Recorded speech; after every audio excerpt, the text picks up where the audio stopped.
This video is made possible by NordVPN. Start protecting your internet experience today at nordvpn.com/VisualPolitik. Use code VisualPolitik to get 84% off 2 great gifts, 4 months of NordVPN and NordLocker for free. And let's get into the video.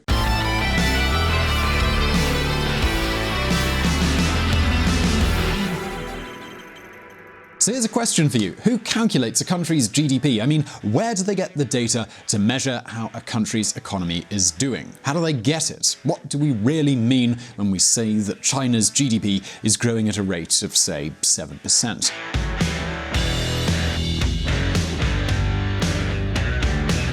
I'm sure you've probably already come up with the answer. GDP is measured with statistics and surveys. But, well, who commissions these reports? Well, of course, that's the government of each country, and, well, who governs China? That would be the Chinese Communist Party. And here comes the real question. What if they were fudging their numbers? At the end of the day, we know Beijing spends a lot of money on propaganda. At the end of the day, they need their citizens to believe that they live in the best of countries and that the Xi Jinping government couldn't be doing any better. So why not use the propaganda machine on their macroeconomic figures too? What if we've been crunching the wrong numbers this whole time?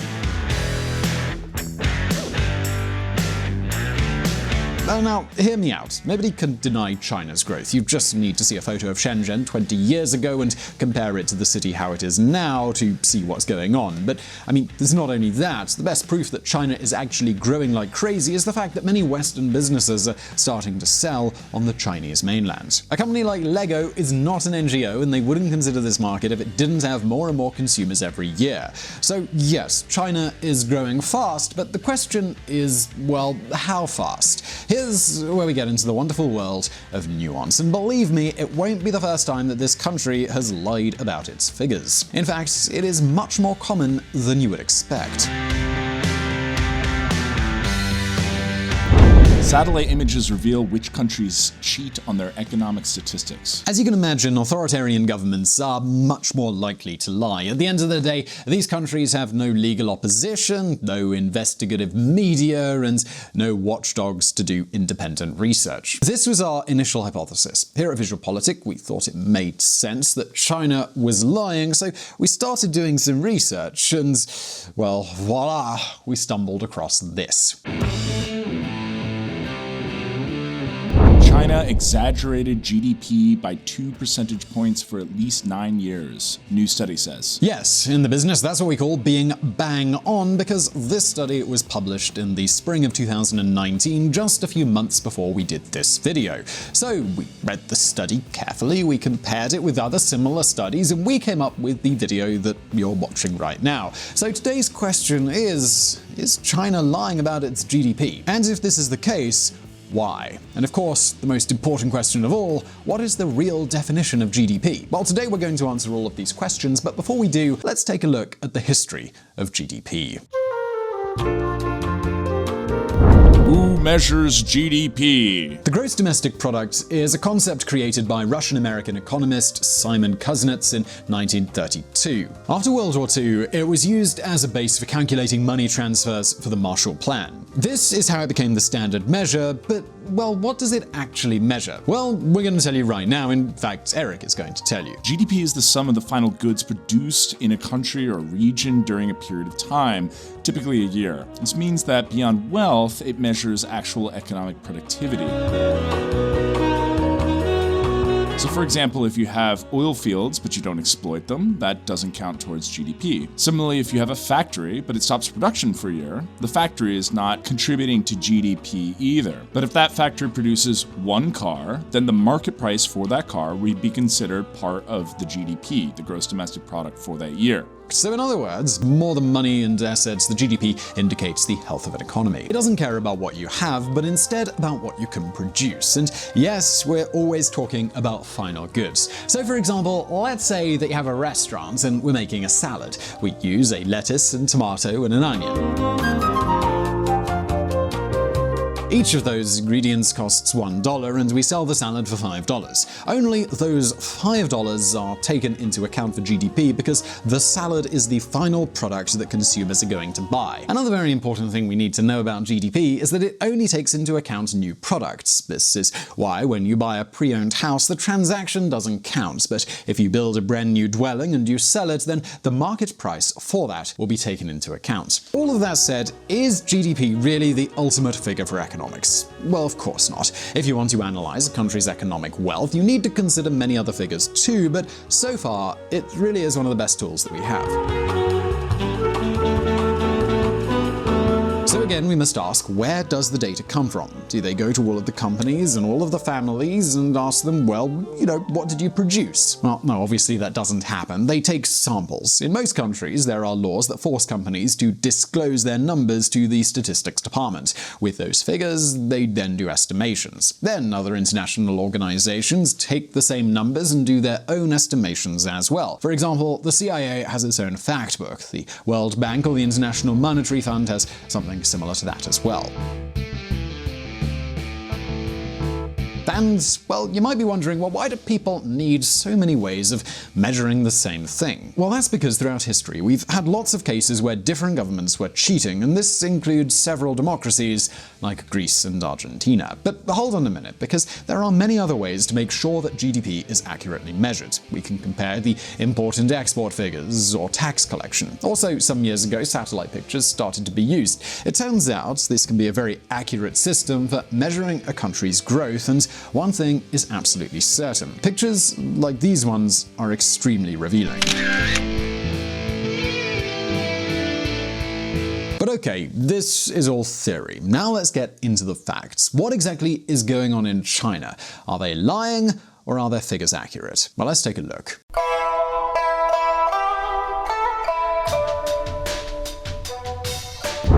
The ideal political system. Imagine a country where only the best educated citizens can get into politics. A political system with no voting and democracy, but where instead of rewarding empty promises made by politicians, they reward talent and results. I'm sure many of you wouldn't mind living in a place like this, right? Well, that country's got a name, and that name would be the Democratic People's Republic of China. This is the so-called Cadre system. In China, politics is just another professional career. Since they have no elections, the only way you can start is from the very bottom. Then you can simply work your way up the ladder. In this regard, the system is very similar to working for the Big Four. You start as an analyst and you climb up until you become a partner. In fact, this political system was created by Deng Xiaoping, the architect of modern-day China. Yes, here in the West we know him as the man who opened up China's economy, but there he is also regarded as the man who brought meritocracy to China. Prior to him, during the times of Mao Zedong, Chinese politicians were promoted based on their compliments to the leader and their praise of communism as a religion. Nevertheless, things changed in the 1980s. Politicians started being judged based on their ability to meet goals. Furthermore, in 1978, only 26% of Chinese leaders had studied at university. In 1990, that figure jumped to more than 90%. But without a doubt, the turning point in this story is 1998. That was when the Chinese Communist Party changed the law that regulated the evaluation system. After that, China would never be the same again. Since then, leaders have been judged based on comparative performance indicators. For example, if the governor of a province goes to the Central Committee with much worse results than his neighbors, he's going to have problems. Now, the goals are somewhat realistic, but the punishment is real if you don't meet them. In 2005, the mayor of the town where the Xing Ning mine is was demoted. Why? Well, he didn't do everything he could to avoid an accident, so said the committee. What's more is there are many anti-corruption investigations. If these investigations catch one of the leaders doing something fishy, sometimes those leaders pay with their own lives. So I know, other than the whole execution thing, Chinese communism doesn't sound so bad, right? Well, just hold on a minute, because as we always say here on VisualPolitik, the devil is in the details. cheating at solitaire. I'm going to ask you again, who compiles the numbers in order to calculate China's GDP? You might be thinking, well, Beijing, right? Well, actually, no. In such a huge country, statistics have to be done by local governments. And of course, the local leaders, they cannot present worse figures than what the Chinese committee expects from them. So, well, what do?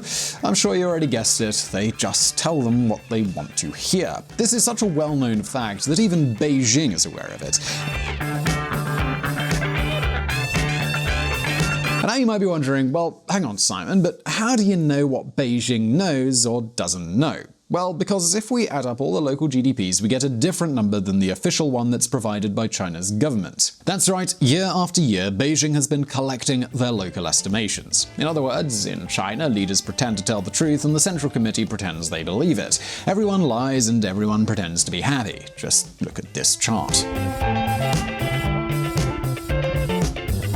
Can see a bit of a pattern here. Up until 2006, local GDP was lower than the official one. After that year, it is the other way round. This could be an unintended consequence of this meritocracy policy that was coming into effect at that time. Now the local leaders, they're expected to do as well as possible to get promoted, and so they inflate their figures. But there is still one more question. How does Beijing know the degree to which they have to adjust those figures?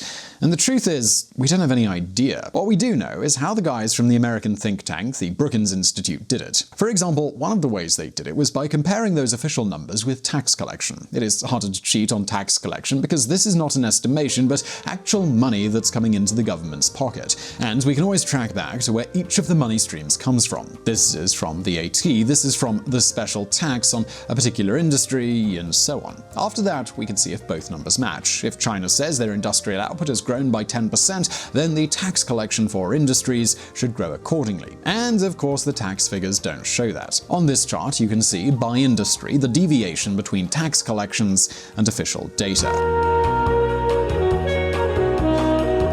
If you look closely, you will realize that the deviation between both numbers is completely random, so it is easy to believe that China might be playing with their own numbers out of sheer convenience. And now, let's hear the final conclusion of this study. This is going to blow your mind. Our best estimate is that the true growth rate of GDP is probably overstated by almost 2 percentage points from 2008 to 2016. 2%. Year after year. If this was true, it'd mean that China's GDP is 10% lower than what we've been led to believe. Again, this does not mean that China hasn't grown during this time at all, but chances are this growth is slower than we always thought. And this opens up the door to many other investigations. If they have been lying about these figures, what about the others? In fact, this is not the first time that we found something dodgy in this country's finances. In 2008, many Chinese companies committed fraud when they wanted to enter the American stock market. We're talking about non-existent factories, fake accounting books, and inflated numbers. It took a team of researchers working like something out of a spy movie to unmask those scams. In fact, you can find out more about their work in a documentary called The China Hustle. Not a sponsor or anything, just a recommendation. If you're interested, I will leave a link in the description below. So, well, now I leave you the question, do you think China really has been cheating on their accounting? Could they have other frauds that we don't yet know about? And what consequences will all of this have on the world's economy? Well, please leave your answer in the comments section below. Just before we end today, though, this video was made possible by NordVPN. If you're buying things online and using a public Wi-Fi spot, think coffee shops, airports, etc., you really must be using a VPN, and that's where NordVPN comes in. I know it's tempting not to bother and just sort of hope for the best, but really these stories you read online about people having their data stolen, it does happen, and you don't want to make it easy for people to do that. Whenever I'm browsing public Wi-Fi, I just keep NordVPN on all the time so I don't have to worry about anyone stealing my data. But it's not just about security, you can also use it to change the country that you appear to be in, so you can get content that might normally only be available in specific geographic locations. NordVPN is super fast, so watching a video is a breeze. There's no lag whatsoever. If you ever used VPNs and thought they were slow, well, no more with NordVPN. And you can use it on all of your devices very easily: Android, Chrome, Windows, Linux, and on 6 different devices with one account. Now, you might have heard about the Nord breach in the news recently, but it's important to point out that no user information was exposed in this breach because NordVPN doesn't keep any logs on its servers because it doesn't keep any logs at all. It's based out of Panama, so it doesn't have to. However, NordVPN are still moving to a 100% owned server model, unlike most other VPNs. They are also improving other aspects of their security. So start protecting your internet experience today at nordvpn.com/VisualPolitik. Use the code VisualPolitik to get 84% off, those 2 free gifts, 4 months of NordVPN and NordLocker for free, and thank you for watching.